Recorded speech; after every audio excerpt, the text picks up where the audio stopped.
makes, my wife and myself. We just moved here, gosh, probably about 5 years ago. Actually, ironically, we moved and got married in the same month, and so it was quite an adventure on the tail ends of doing a light restoration on the property. And so couldn't be happier. Lived in DC for about a decade before that, and certainly love being out here on Kent Island and in Queens County. So just a little bit of background here. We're going to be talking, as John mentioned, about Stoopley-Gibson. It's gone by a number of names over the years. White's Heritage, when the White family inhabited it, and we'll kind of walk through the progression and the history there. But I wanted to start with just a little bit of a map here. This is actually the first map that we found that actually shows the original property. This is from 1670. If you're not familiar with Augustine Herman, he was commissioned to come out and create a map of the full Chesapeake Bay. Actually, I have a full print of it here if people are interested. Later on, he settled on a property called Bohemia, which is up in Kent County, spent the rest of his days up there, but was sort of famous for creating one of the first really sort of detailed maps of the Chesapeake Bay. And you can see actually that at least where the house is today, there's some indication that there was something there. With the resolution, we don't really know what it was, but we know that the land's been inhabited for a really long time. And there's still a house there today. So this is our home, where we live now, part of the Gibson's Grant community, which was sort of part of the original farm, and we'll talk a little bit about that as well. But I wanted to start with a timeline, because I feel like sometimes it's easier to sort of ground ourselves and baseline ourselves in sort of the chronology of how we got from where we were to where we are today.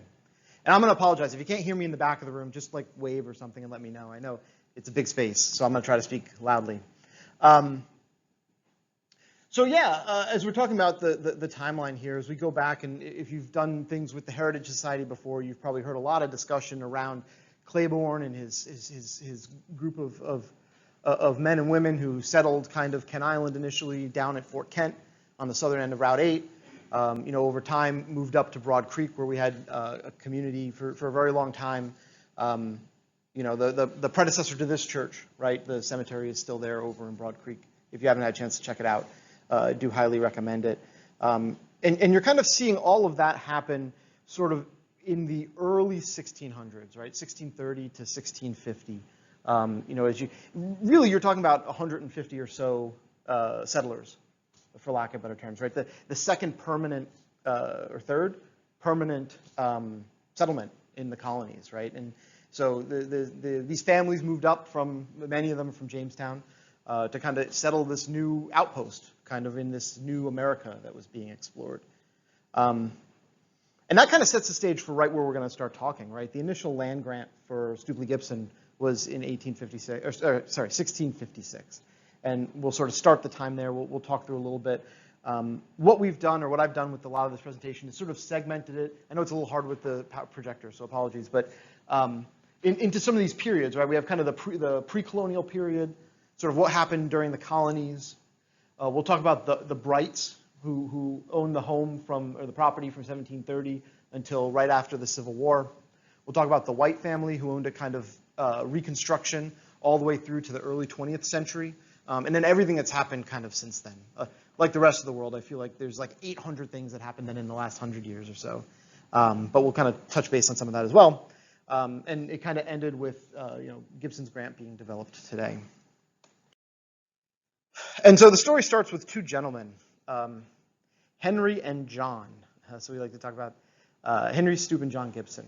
And they were two partners and mates. At least that's what was referred or referenced in the their initial plots of the property. But they came out and created this farm. They were part of that original settlement with Claiborne, and they sort of created this small initial community. They were very well known from what we can tell in the historical record. But they went out and sort of plotted the land in 1656 and had the first plat sort of registered. It's interesting to me as you look at the plat here in the record. I mean, there's names that you'll hear kind of commonly, throughout the area, right? Thomas Ringgold, John Winchester.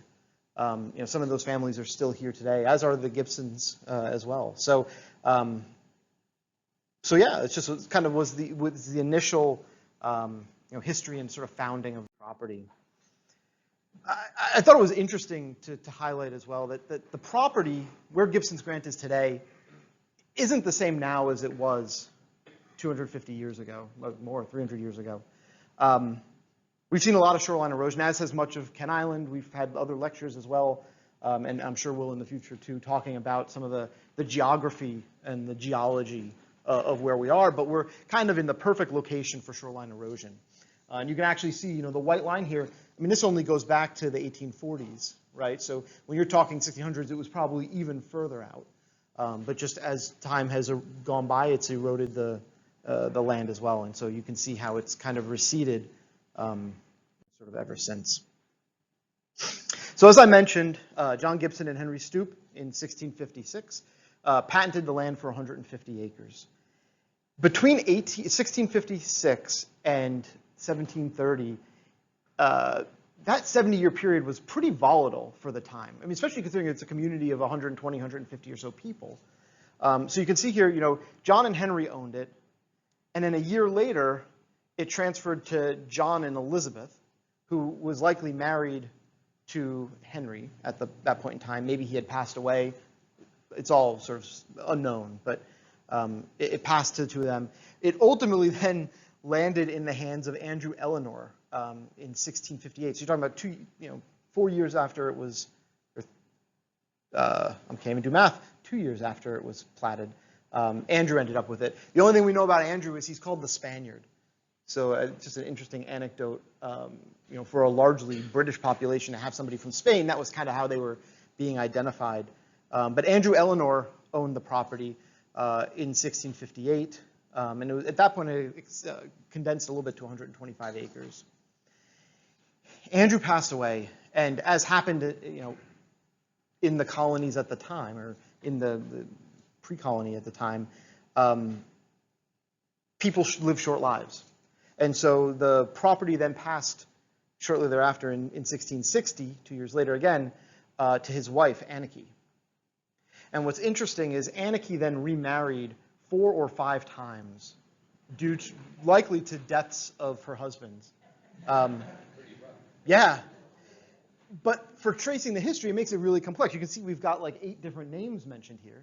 And largely that's because she kept remarrying. And so when she ultimately passed away, there was a bit of a kerfluffle around who should end up with the property, right? She had multiple husbands, different kids, cousins. The Kent Island community at that point was very small, and so people were all related in some capacity, right? Or at least were very familiar with one another in such a small, tight-knit community. It ended up passing to the husbands of her 2 daughters. And so William Joyner and Lawrence Arnold then took ownership of the property in 1674 after a court basically ruled on the proper ownership for who the property would transfer to. And that's the last sort of record we have of what happened with the property in this period. We don't know, did it stay in their families? Did they sell it to somebody else? Was it left to go fallow? It's a bit unclear. What we do know about Kent Island at that point in time is it was going through some pretty rapid expansion, right? It was emerging from kind of that William Claiborne kind of initial settlement, and people were expanding to find more and more land. So if anybody's interested, like the history of Kent County is really fascinating. Kent County was founded by, modern Kent County was founded by settlers from Kent Island. And so, people started moving up the Chesapeake. They went across to Eastern Neck, they worked their way up and eventually created Chestertown, right? And so you're thinking about the ships moving up and down the rivers, up and down the bay at this period. It's very possible that the property was sort of abandoned, right? Because at 150-ish, 125 acres, it's not a huge farm by scale benefits. And it's possible, at least my opinion, that people may have been going out looking for larger fields and more space, and so they were leaving Kent Island, and as a result, the property, sort of just kind of remained for the next, 50 years or so. But we do know something happened. So as part of the development of Gibson's Grant, the developer completed 2 separate archaeological research studies of the property, both a phase 1 and a phase 2 investigation. And during the phase 2 investigation, they actually found what was likely the original residence on the property. You know, for those of you who have seen Cray House across the street, it was probably more similar to that, right? You're talking about very, very early colonial homes. It was, at best, a brick foundation with a wood structure, probably originally a one-room home that was expanded to 2. Whoever was on the property at that point probably used that as their residence. But they did find a brick foundation for a small building that wasn't on any of the maps or any of the histories. So the findings from the archaeological studies was that it was probably the original home on the property. And so that was done kind of in the early to mid 2000s, that archaeological research.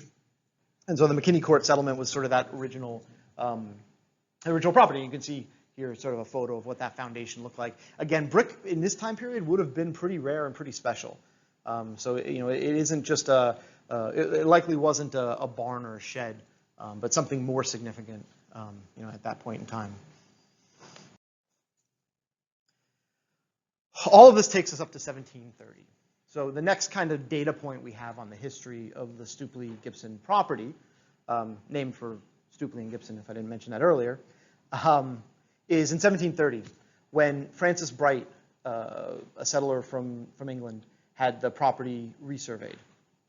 And so we know at that point in time, he went out to the county government in Queenstown at the time and had them sort of reissue the plat for the property and sort of took ownership. So it's likely that it had been abandoned at that point in time and nobody had laid claim to it.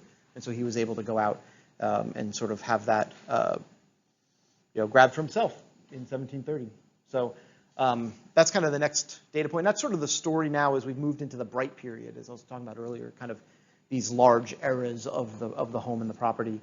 And the Brights, were quite prolific. So in 1776, you're seeing Francis Sr., his wife, 3 kids, and 7 enslaved people. So a total of 12 people were living on the property. By 1790, there was 23. So the property is basically doubled over this time period. And I think Matt will talk a little bit more about what that really means, I think, as we get into the next chapter of the discussion here. In terms of the house, we showed the picture earlier. We don't really know when it was built. What we know is that it first appeared on the tax records in 1798. So we know it's at least that old. There's some indications based on the architecture of the property, of the house, that it's probably in the 1760 to 1780 period. So you're really talking right at that Revolutionary War, time period when the home was built, which would sort of make sense, for the structure of the time. And so, as I mentioned before, there was a lot of change going on kind of in this time period, in this place, right? You may have heard references to the Eastern Shore being the breadbasket of the Revolution. If you haven't had a chance to check out Old Wye Mill down in Wye Mill, certainly a lot of history for what this area was to our new country kind of in the time period. So again, you're going kind of 1730, like right up in the build-up to the war, largely a loyalist area, the Revolutionary War, some support for the war efforts, and then kind of the period shortly thereafter. And as the Brights owned the property from 1730 till 1868, as I mentioned, right through this sort of Civil War period, they saw a lot of progress, right? Not only the Revolutionary War, but the War of 1812. I don't know how many people are familiar, but Kent Island was actually occupied during the War of 1812 by the British. So it served as their outpost and sort of the base of their campaigns. If you've heard about the ships that have sailed on St. Michael's or Rock Hall or even up to Washington, that fleet was based here. They occupied several of the homes. The soldiers were quartered out in the fields. Certainly they replenished their stocks and food during that period as well. So just a tremendous amount of history, just even in the War of 1812.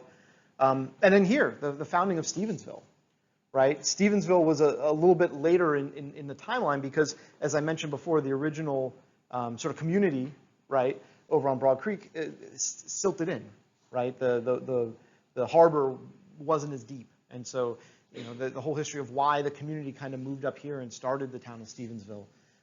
It moved the church that we're in here right now from its original location up here to this new town. All of that kind of happening in the mid 19th century, as the area kind of continued to evolve and grow. I don't want to call it the downfall, but the departure of the Brights is kind of an interesting story as well. So we'll be talking a little bit about Francis Bright Jr., who lived kind of in the late early 1800s. And so he had a son, James Bright, who lived on the property. And James had multiple children, as people did at the time, many, many children. And his eldest son, James Bright Jr., probably came of age before James Bright Sr. was really ready to hand off the property, right? Probably still had young children at home. And as people do today, he went off to make his own fortunes. And so he actually resettled on another area of the island. If you know where Marling Springs Farm is, down, was that Dominion there or whatever. But he settled down there and started a family and actually had multiple generations of Brights who lived down near Parsons Point. And the property actually went to his second son, Franklin. And Franklin sort of tells an interesting story. Franklin ended up dying interstate without a will, and married older in life and married an older woman, likely to bring some money into the family, but ultimately didn't have any heirs himself. And so the property went into foreclosure, I guess, right? Sort of the colonial equivalent thereof. And so they opted, since the family had sort of expanded to other places on the island, they had opted to move in a different direction. They sold the house to the White family, Marmaduke White. And the thing to keep in mind, again, still a small community, not 100 people anymore, but still very well known. And so, of course, the Whites and the Brights were related, right? They were cousins, second cousins.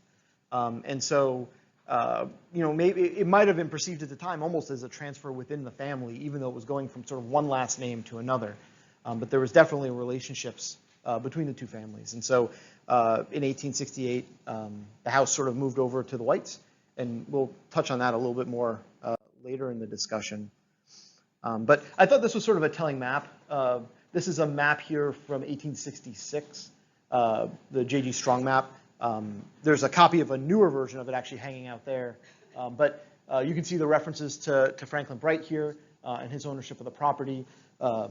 James Bright at this point had moved down here, and then there was another one of the children who came down Route 8 as well. So they had expanded pretty extensively. These maps are really cool because you get to kind of go in and see all the different names of the different people who lived here at the different times. And there's copies of it online as well if people are curious or interested. But you could certainly read about some of the other family members and the other families that were quite prominent here on the island at the time. And so with that, I'll hand it off to Matt, and we can talk a little bit about Henry Massey.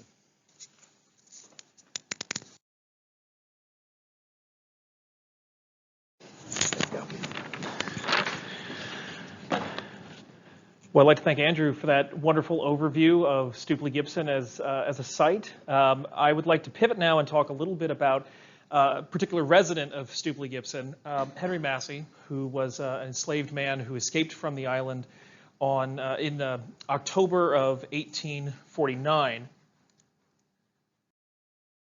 And before I jump into that, my hope here is to give a little bit of a look under the hood of how this sort of historical research is done. And so I wanted to quickly talk a little bit about sources, which Andrew and I both love sources. And I'm very grateful you're able to get that strong map on there because I wasn't able to fit it into my PowerPoint, and it is beautiful. The first thing I want to talk about is verification versus plausibility. And that's particularly relevant when we're talking about doing African American history, particularly the history of slavery. Put simply, today if I was to go and re-up my driver's license, I walk into the MVA and I've got 3 different forms of identification. I might have my birth certificate with me. That simply doesn't apply when we're talking about the period that I study. The nature of the records of slavery is incredibly fragmentary, often full of silences. And the reason for that is that what did survive of enslaved life survived largely because it had utility to others. It has very rarely anything to do with the enslaved person themselves. And so when you're doing this work and when a historian accounts for those biases that are built in, the differences of perspective, and tries to read sort of against the grain, put different documents that wouldn't seemingly go together in conversation with each other, even doing that, some things can never be perfectly known. And I would argue that's okay, and it's best to have half of a conversation than no conversation at all. And to give you a little sense of what I'm talking about, I want to talk about how I met Henry Massey, so to speak. The beginning of Henry Massey's story in the historical record is tied to James Bright's 1845 will. This is the very first time that his name appears written anywhere. And it describes James's desire that when the time comes and when he passes and the estate is divided up, Henry Massey should go to his son Joseph. And this is the end, supposedly, of Henry Massey's story. The last time he appears written of in the historical narrative until we got to talking. And this is Samuel May's The Fugitive Slave Law and Its Victims. This is essentially sort of a manifesto, an abolitionist manifesto against the Fugitive Slave Act of 1850. And this is how I met Henry Massey, is just this two-line description, just saying that he had been an enslaved man from Maryland, captured in Harrisburg and brought before a commissioner before being sentenced and returned. Obviously, there's not a lot there. It doesn't tell you anything about Henry Massey as a man. It doesn't talk about his family or his accomplishments or dreams. And I think this raises a really essential question for this kind of work, which is how do you resurrect somebody's story when the story was never meant to survive? And so having set the stage with that, I want to talk about resurrecting Henry Massey a little bit. From comparing different census records, it appears that he was born about 1835. We don't know certainly if he was born on the property or not. But we do know he was owned by, again, James Bright, who, thanks to Andrew, we've got a little sense of. There's a long history, as Andrew alluded to, of enslaved life on the property and on Kent Island more generally. I know you already mentioned the 1776 census, where the family is listed as owning 7 enslaved people. By the 1845 will, that number has ballooned to 28 enslaved people. And it's curious because if you look at the previous year's census, 1840 census, James Bright only has about 8 to 11 people, depending on which James is listed where. Meaning that over half of all the enslaved people on the property that Henry Massey would have lived with, would have known with, would have been family to, were born or bought in the last handful of years, the last 5 years. I think this adds an interesting question to the story. So why is James Bright investing so heavily in slavery at that time? And it's kind of a curious question because the nature of slavery in Maryland was a peculiar one, particularly by the time that Henry Massey enters the scene. By this point, Maryland is actually a net exporter of enslaved people. You know, in a way, people are divesting from slavery at home in Maryland and investing, allowing other people to invest in slavery in the Deep South and in the lands expanding westward. Curiously, Maryland and Baltimore in particular has the largest free black population in the country at the time. And as a result, the kind of labor that enslaved people were doing in Maryland is a bit different from our typical mental image. Largely, in many cases, skilled laborers, often loaned out to various cottage industries. That's not exactly possible on Kent Island, though, with the exception of perhaps fishing. The options are far more limited. James Bright is thus largely, he's likely investing in slavery as a way of growing more food crops, as Andrew had alluded to, being the breadbasket. And he's investing in his own estate. And it's curious from the perspective of the enslaved people here at Stoopley-Gibson, there's so little that survives of what their experience would have been, and I had a hard time trying to sort of, as best as possible, recreate what would have life been like for them. And weirdly enough, the breakthrough clue came in census records of all things, which are not usually the most exciting records, but it comes from this issue of names, and the will, of course. when you're talking about census records in the era of slavery, there's no accounting for enslaved people except as numbers. Names are not recorded. In the will that James Bright writes, it does list kind of haphazardly certain surnames, so you can start to tell what family groups are present on the property. Henry Massey, like I pointed out earlier, is indeed named. There's also a Mary Massey, who, by backtracking from census records after emancipation, is about a year younger than him, and so is likely his sister. There's also a pair who, by comparing some later census records and also by seeing what names Henry and Mary are giving to their children, giving to the next generation, it appears that pair was, if not a father, then at least a father figure to them. And so this brings us up to the escape. He escapes in October of 1849, and the trigger for this is the breaking up of the Bright family estate. James Bright, I believe, dies a few years before this happens, but his wife continues to live on the property, and so there's a bit of a freeze put on dividing up the estate until she passes in 1849, and then suddenly everything's going. The estate's cannibalized and given to all the children and the siblings and the grandchildren. And as I mentioned earlier, Henry Massey is going to a Joseph Bright.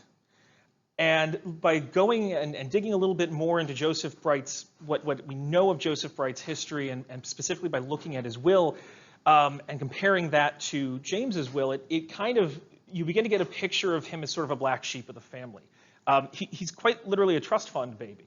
So while Franklin is given the estate, Joseph is given a small fund of about $1,000 that's time released. It's getting paid out first after 2 years and the rest of it after another 2 years. And so that alone wasn't enough to sort of argue that the man has money issues, but looking at his 1853 will, it became pretty clear that when he did pass, he died with a fair amount of debt and not many assets. And so I think it's possible to argue that if the family knew that he was perhaps bad with money, and if the Registrar of Wills knows that he's not so great with money, you can be pretty assured that the enslaved people on the plantation know that he's not very good with money. And this changes the calculus of escape for somebody like Henry Massey. Under a normal breaking up of families, the conversation might be, my family members might be relocated to another part of the island, or they might be relocated to another part of the county. But going to the man that is most likely to go into debt and to have to liquidate you as an asset and sell you south changes things. And so at that point, I would suspect that Henry Massey decided that even though he's a young man, he's only about 14 at this point, escape is the better of the two options. Now, we can't really recreate, at least not at the current moment, what escape route he would have taken. And it's also unclear, once he reached his first freedom, what he was doing for those 5 years in Harrisburg. I've looked at the census records for Harrisburg, and I am pretty confident he was not going by Henry Massey, which would have been the smart move.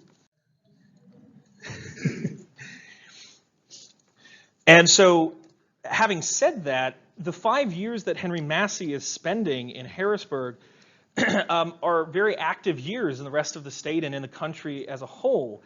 Most notably the passage of the Compromise of 1850. Now, for anybody that doesn't necessarily remember high school history, you're okay, I understand. The main thing to understand about the Compromise of 1850 is that it is another attempt at keeping the sectional balance of power between free and slave states intact. The Fugitive Slave Act is just one part of a tranche of different elements to this compromise.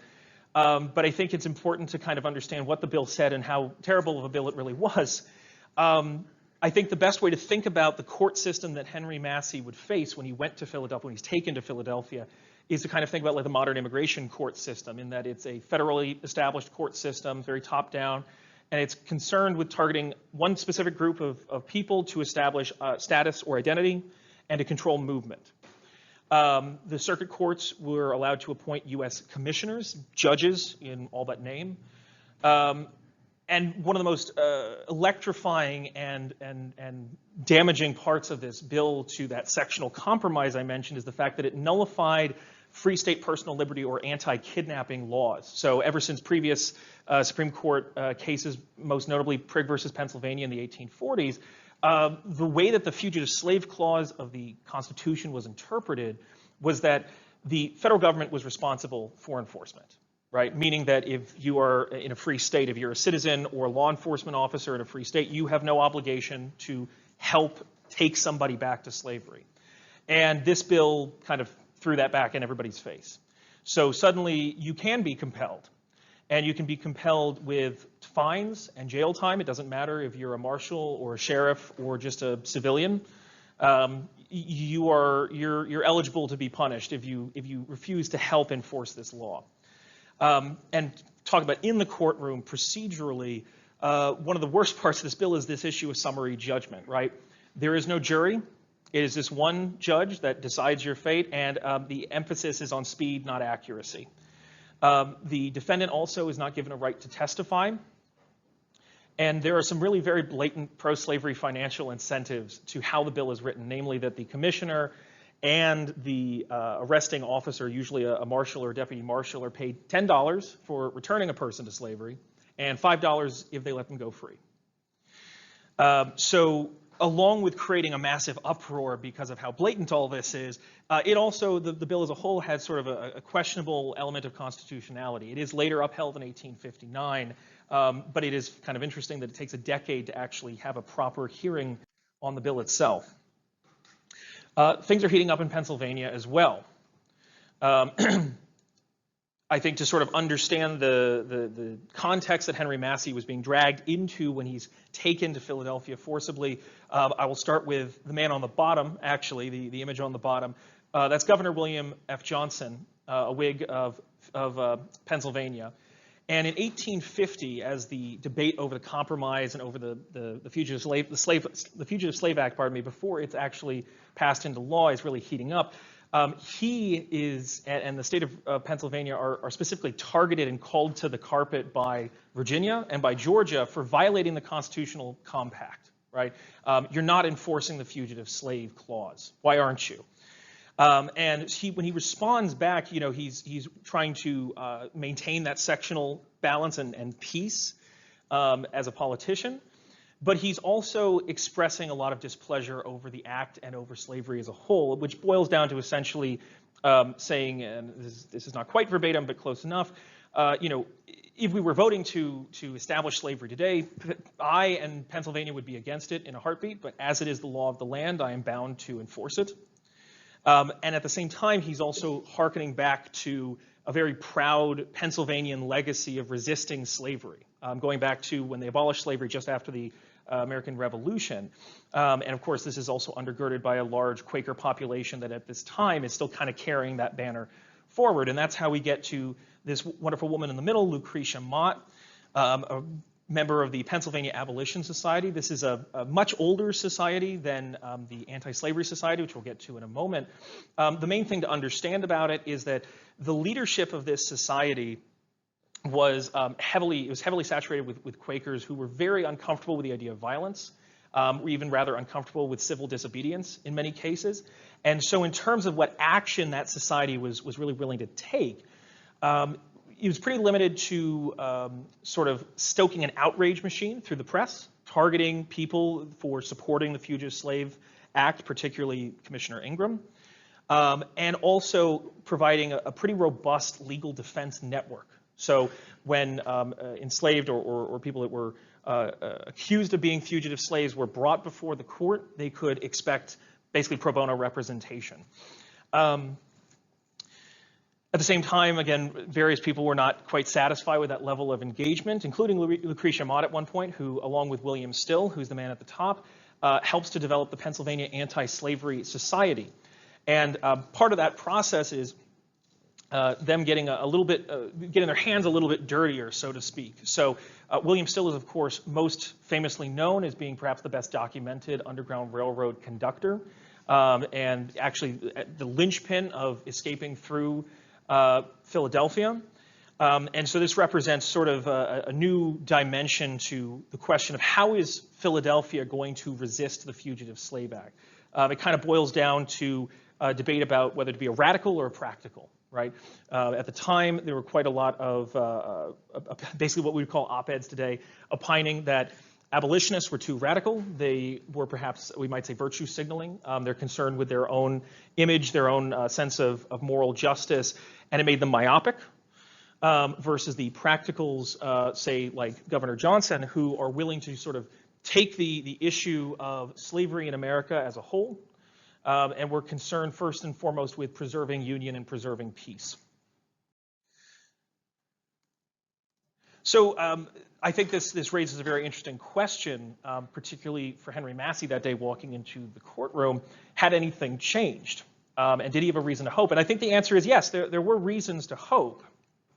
One of the first things I might reference is, why is he being tried in Philadelphia instead of Harrisburg? And the answer is, Harrisburg doesn't have a fugitive slave court anymore. In that city, the outrage machine, this upswell of public opinion, actually shamed the commissioner out of his job. He resigned, and they never found anybody willing to sit in the hot seat. So the court doesn't exist anymore. That's the reason why he's in Philadelphia to begin with. Unlike his earlier sort of eager self, Ingram actually delays the trial for a week. I think he senses that there might be some issues with Franklin Bright's claim, pardon me. I always make that mistake. He also actually requests, according to the newspaper, that Henry Massey give an affidavit. And this is really rather unusual. I'm not even 100% sure if it's technically legal under the wording of the act. But I think he was just particularly concerned about the argument in question. And the crux of that argument is about this Bright family line of ownership. Because again, James Bright died, his estate was liquidated, and Henry Massey was supposed to go to Joseph. Joseph never took custody of him because Henry Massey ran away. And in the meanwhile, in 1853, Joseph and his wife and unborn child die of a fever. So the question becomes, does Franklin Bright have a right to Henry Massey? Now, again, without the court records, which don't exist anymore, unfortunately, it's hard to know what evidence exactly was presented. I suspect strongly that the wills of both James and Joseph were brought up to Philadelphia and presented as evidence. And if so, there is indeed a clause in Joseph's will that says basically, if I nor my wife nor child survive this illness, my belongings shall pass to my siblings. So at the same time, I think the tide really begins to turn against Henry Massey in terms of his case with the arrival of Woolman Lynch, who comes up as sort of he's acting like a sort of an adjutant to Franklin Bright. And the papers don't seem to catch on that Woolman is not just a friendly neighbor doing a good deed for a friend. He's Franklin's brother-in-law. So he has a bit of a vested interest in how this case turns out. In the end, that perhaps helps seal the deal. We do know that Henry Massey is tried and found to be a fugitive and returned to Kent Island. And it's interesting, again, the family plot thickens a little bit in that Sarah Lynch, a relative of Woolman, actually takes custody of him. And there's records of her basically checking him in and out of various overnight, almost, I hate to say it, almost Motel 6 slave jails, going back through Maryland, back to Kent Island. And so it's interesting. We don't know much about Sarah Lynch, at least not at the moment. But from looking at her census records, certainly to Henry Massey, he could be forgiven for suspecting that she was, in every sense, a slave catcher. She is a single head of household with quite a large number of slaves to her name. And I think it helps to explain why this woman is the one tasked with bringing this man forcibly back to Kent Island. So I think at this point in the story, it's become rather clear that the fugitive slave courts traded in identity more than the average court system did. And I think it raises an interesting question. Considering what happened to Adam Gibson, is Henry Massey when he's returned to Kent Island? I would argue, on the whole, the evidence probably would suggest yes, that the man who's returned and who shows up in the census records after the fact is most likely Henry Massey. I think it's perfectly reasonable to say that if he wasn't who the court said he was, he would have spoken up like Gibson, right? Even if you're not allowed to testify to the court directly, you can testify through your lawyers, right? Your white proxies. I think the one weakness of that argument is that it assumes that this man had any hope whatsoever that his situation would turn out for the better. And considering the long losing track record of the people that legally defended fugitives in Philadelphia, I think a man could be forgiven for not having much hope at that moment. Assuming, and again, I think this is the likely story, but assuming that Henry Massey is indeed who we think he is, we don't know much about his second slavery when he's returned to Kent Island. We know more about his second freedom. He ends up marrying a woman named Ahmaud, having a daughter, Mary, who's born in 1863, before Maryland has formally abolished slavery. Interestingly, he appears in the census records as illiterate and sort of a field laborer in 1870, but 10 years later, he's a literate house servant in Dixon, Maryland. And this is where something rather interesting shows up, because when he's listed as part of that white household, the servants are him, his wife, and a young 18-year-old man named Elijah Sliney. Now, I mentioned these family groups that are present on the island. You can perceive through the wills. The Slineys were another family group that lived alongside the Masseys at Stoopley-Gibson. And it's remarkable that 15 years later, they're still maintaining these connections, right? This kinship, to the point where, and I can't tell who told who, come up to Dixon, there are jobs to be had, but somehow somebody got one party or the other a job in that household. And they're working together, and virtually the whole of both families relocates to that area. And so coming up very quickly to the modern day, I just want to mention, again, as I think we mentioned at the beginning of this presentation, Stoopley-Gibson was just in September of 2021 announced to be a Network to Freedom site by the National Park Service. And again, all the thanks in the world to Andrew and to everybody else who helped to make that a possibility. The Network to Freedom, in case people are interested in getting involved, and I certainly hope you are, the Network to Freedom was founded by an act of Congress in 1988, and since that time, I think it's 600 plus, approaching 700 sites nationally that have been documented and formally admitted to the Network to Freedom. Oops. Well, don't worry about that. The main thing I wanted to just say in closing is that I strongly encourage anybody who might see this, if you're interested in this sort of history, if you'd like to know more about your neighbors and about your local roots, one of the best things you can do is to Google the Network to Freedom. Anybody can submit an application. So go ahead and do some digging and see what you can find in your own neck of the woods. I promise you won't regret it. So with that, I'll pass it back over to Andrew.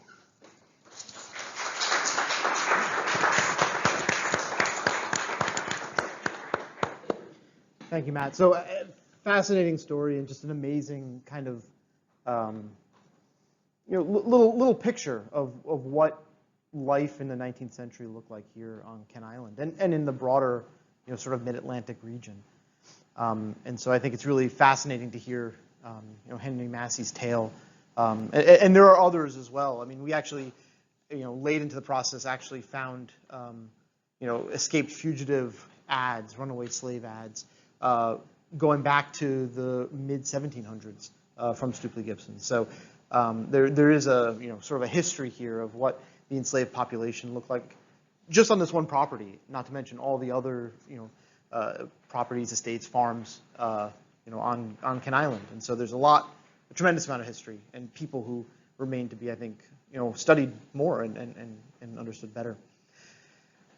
I think as we sort of started this discussion, there was sort of this turnover period here after Franklin Bright, where the property was sold over to the white family, where it remained for sort of 3 to 4 generations, in kind of a tremendously sort of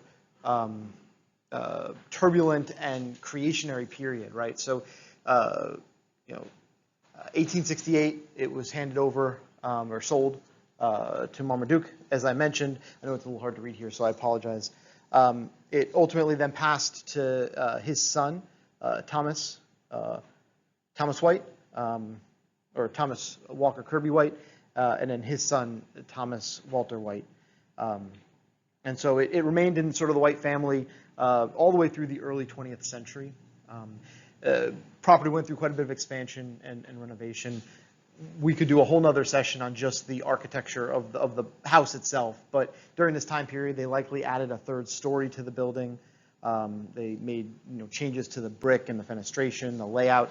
It was a changing society at that time, right? If you think about it, prior to the Civil War, it was largely a boat-based culture, right? And so when you look at these different farms around Ken Island, people were largely traveling between them by boat, right? Moving amongst the waterways. By the mid-1800s, you're seeing the emergence of the railroad, right? You're seeing horse and buggies start to come into play here on Ken Island, and so the whole culture was sort of changing. Actually, I don't know if you can see in this picture here, you can actually see a buggy from the late 1800s in this photo here, and so yeah, a substantial amount of change. I kind of like some of this material. It's just an interesting sort of snapshot of what the culture was like. But they actually took out an ad for a teacher for the one-room schoolhouse here in Chester. You can see a photo of it right there. And again, kind of the common names that we mentioned earlier, right? You see, the White, James Bright, and Goodhand, right? So all three names that we presented earlier and show up on the maps and throughout much of the history. All being kind of involved as sort of the custodians of this school system, this early Ken Island educational environment.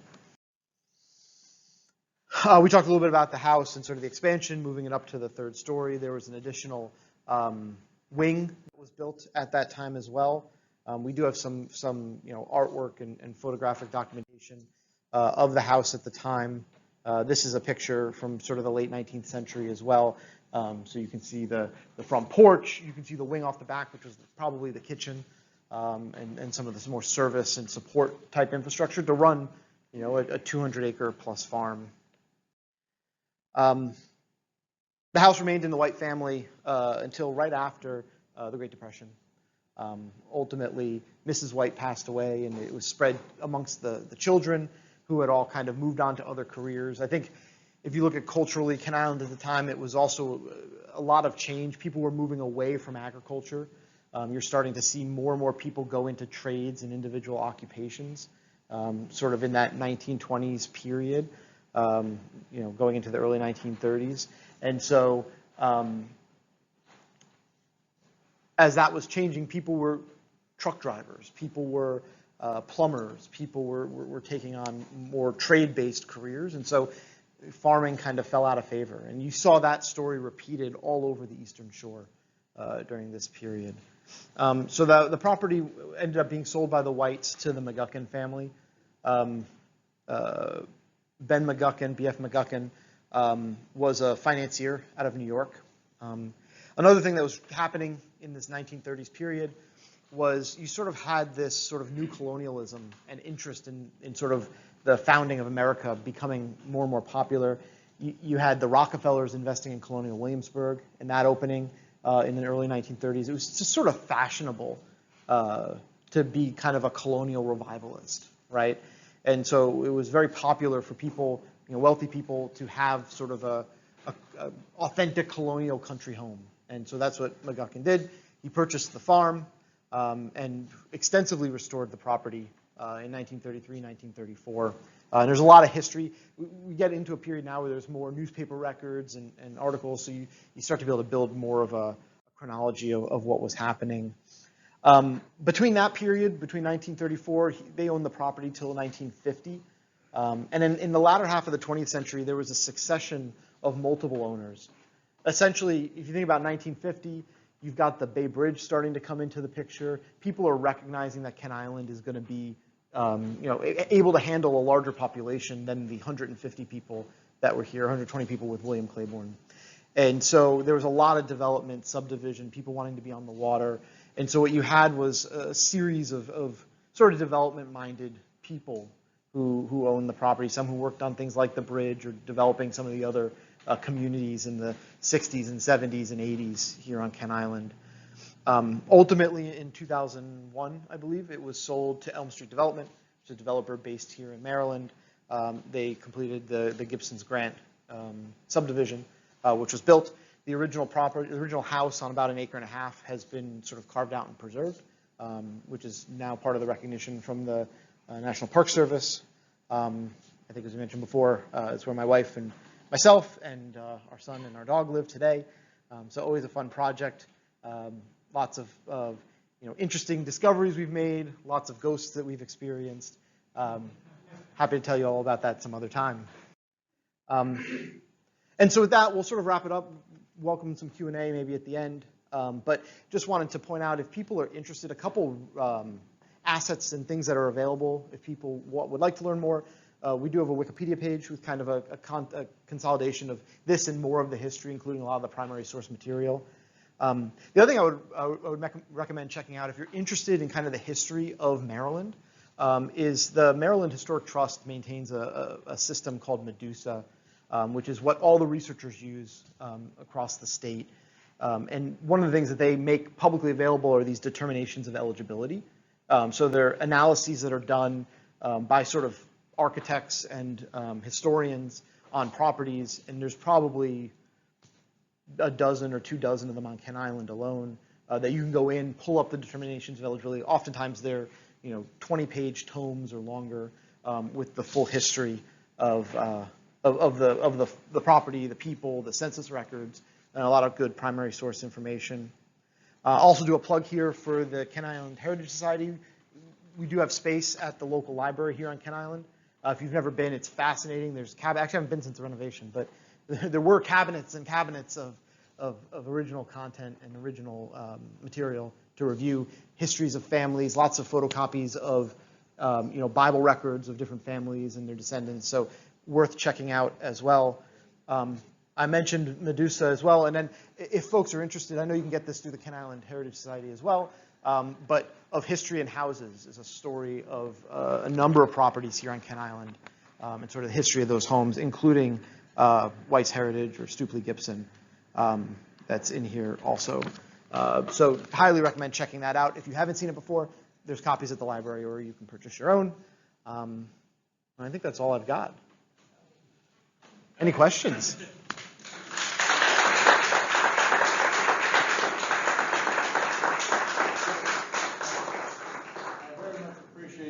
The effort that you've made and that Matt has made.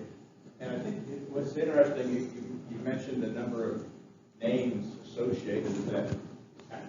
In addition to being some questions you may have in your mind, we've got some people here who've got some own personal experiences with that property, including a lady who milked her first cow in the barn there. So if anybody has, we can also educate the educators. So if you have some personal memories or anything like that, feel free to bring those up, and then if anybody has questions, please bring them up. Sure, we'll start maybe. So, we live in Gibson's ground. Sure. I had no idea there was an archaeological study done. Mm-hmm. Where in the neighborhood is that original foundation? So the original foundation's in McKinney Court, so it's sort of around the corner from the Manor House. Is it on the existing property or in the cul-de-sac? It's sort of near where the cul-de-sac is there, but yeah. It's interesting, we talked about this a little bit, but with archaeologists, there's a bit of a sensitivity about disclosing exact locations because there are treasure hunters who try to go out and find their own treasures. So actually, I don't truthfully know exactly where it is, but it's somewhere in that general cul-de-sac area there. Yeah? I'd like to call the next guest, the next Please. speaker, the next questioner, is a man named Doug Bishop. Doug Bishop writes for the Bay Times. He is an amazing community resource. He shows up at these things. This is old-style journalism. So with that embarrassing introduction, Doug. You said that exactly the way I asked you. I have two questions. Please. Is there going to be a marker placed at Gibson's Grant recognizing this as an underground railroad site? The intention is that there will be. It hasn't been planned out fully just because the recognition just happened late last year, and with COVID and everything else, it's been a little delayed. But the intention is that there'll be some sort of identifier. It's certainly on the websites and in all the documentation. But yeah, we're looking to try to get some sort of marker or identifier put there as well. Okay, I hope that will be announced. Yeah, certainly. For the community to know when that happens.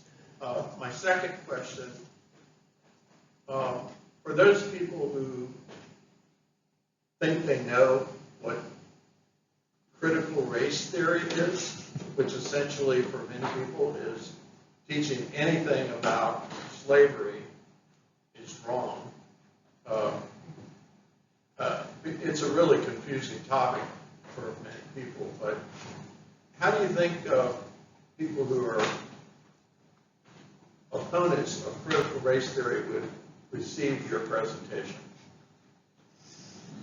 I think that's a great question. I mean, my response would be that the enslaved population were residents of Kent Island just as much as everybody else.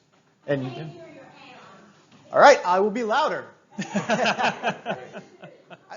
My point was that I think the people who were enslaved here on Kent Island, I will come stand out here in the front. I'll come stand over here. My point was, I think the people who were enslaved on Kent Island, many if not all working on the farms and in the homes, were Kent Islanders just as much as everybody else who lived here. Yeah. And so while their story may not be as easy to uncover because their names aren't called out in the census documents, there aren't primary source materials that make it really hard for researchers like Matt to really document that historical record. They were residents of Kent Island just as much as we are. And so, yeah, I think it's important for anybody, critical race theory or not, to recognize that these were living, breathing human beings.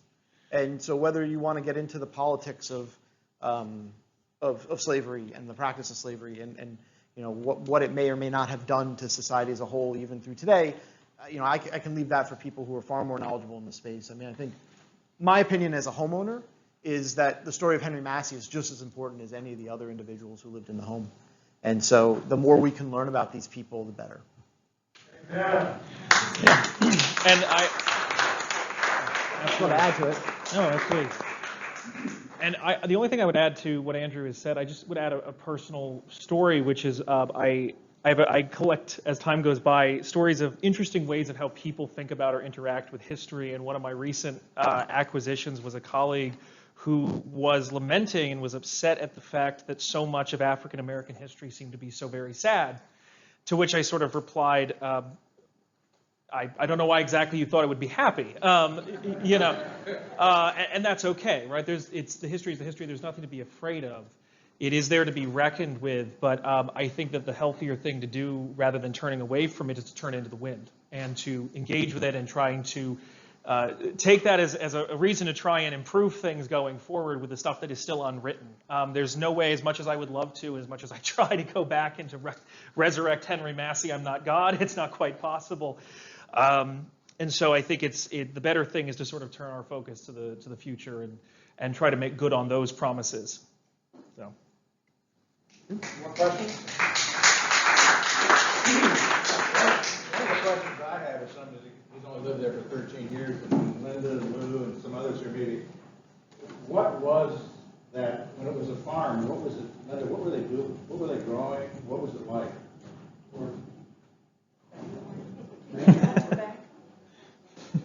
No. I don't think it was there tobacco. I don't know. So. Yeah, no. This is your neck of the woods. Yeah. But.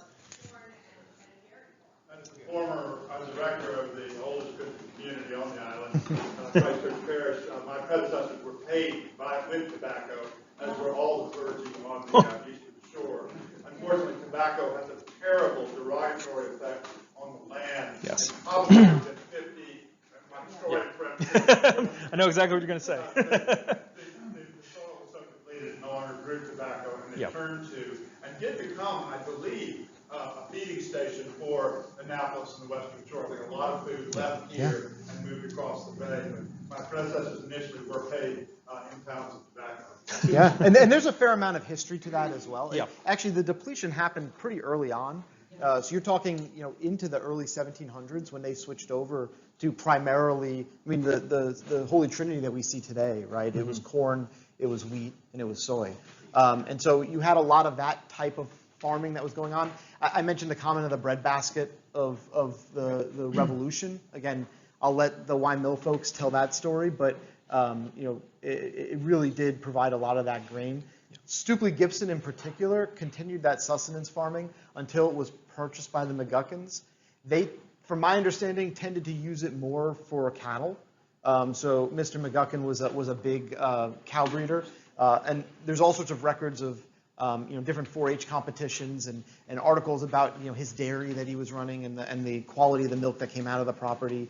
So it was probably until it was turned into more of a planned development in 1950, probably in that early 20th century, it was primarily cattle. Right. And just to add to that, I think also the question, or the answer rather, to the question about tobacco is partially answered just by geography. Along with being incredibly bad for the land itself, tobacco is also incredibly land intensive. In order to get a profit out of it, you need an immense amount of land. And as you all as residents of an island know, land is at a premium on Kent Island. So. And tobacco tends to grow better in warmer climates. Right. It did grow here, and it was planted as a crop, and it was used to pay for the clergy. And there's a lot of historical record for that. But at least anecdotally, what I've heard is it never grew as well here as it did in even Virginia, but more so North Carolina, South Carolina, Georgia. And so as you had the western expansion across the South, I think it was easier and better to have sort of more sustenance crops. And I think there's records of carrots and other vegetables and fruit orchards, apples, pears. I mean, you had pretty good array and assortment of different food products that came out of the Eastern Shore that went to Annapolis, to Baltimore, to sort of the Western Shore. White State Farms back there was self-sustaining, so they had small range, wheat, garlic, rye, you had some dairy cattle, you had some gardens. The big thing on the shore at one time was the peaches. The peaches came through, wiped out their peaches. And they had to get right to the back of killed grass. That's why, thank God, the economists came along and saw the over that, so we started fertilizing. And we started getting into corn and soybean. Yeah. I'm just curious, Orlando Rideout, is this White Terrier's part of the QA 500? The QA 500? So Orlando Rideout did write the determination of eligibility. So he's done studies on the property. Maryland Historical Trust, there are people more wiser than I understand it. The surveys were done on 500 homes, sites in Queen Anne's County. I would be willing to bet White's Heritage is not enforcing Orlando is deceased, but I would tend to think that White's Heritage is on the Maryland Historical Trust QA 500. It's done for all counties. It certainly is in the Maryland Historic Trust, and I think it was 1974 he put it out. So if that's the right timing, then it was probably. Oh yeah, I have a copy of it here. If anybody wants to see it. We spent some time with it. And it was actually updated in 2006, I believe. We had come in soon on the construction of the building. You did. Oh yeah, I could do a whole lecture on just his study of the architecture. Absolutely, and it's fascinating. So you do carbon dating on it? No carbon dating. No carbon dating. Well, we said it about 8 o'clock, so the presentations they've done will eventually be on the Kent Island Heritage Society website. And with that, I'll turn it over to Jack. Thank you, guys.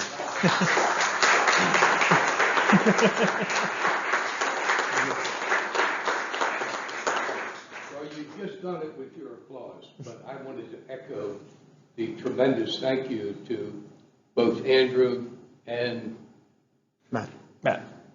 You're good. Great, It's all right, Jack. And John, particularly, for helping to bring this together. We hope that the Kent Island Heritage Society to become more diverse in our effort to share the real history of Kent Island. And we really welcome the story that has come out of Stoopley-Gibson, White Heritage, and Matt's research and the recognition of the National Park Service for what's happened here. We hope to be able to do more of that kind of recognition in the future. And we appreciate the support of all of you for coming here this evening and helping to support that effort. Again, thank you all very, very much. Thank you. Thank you.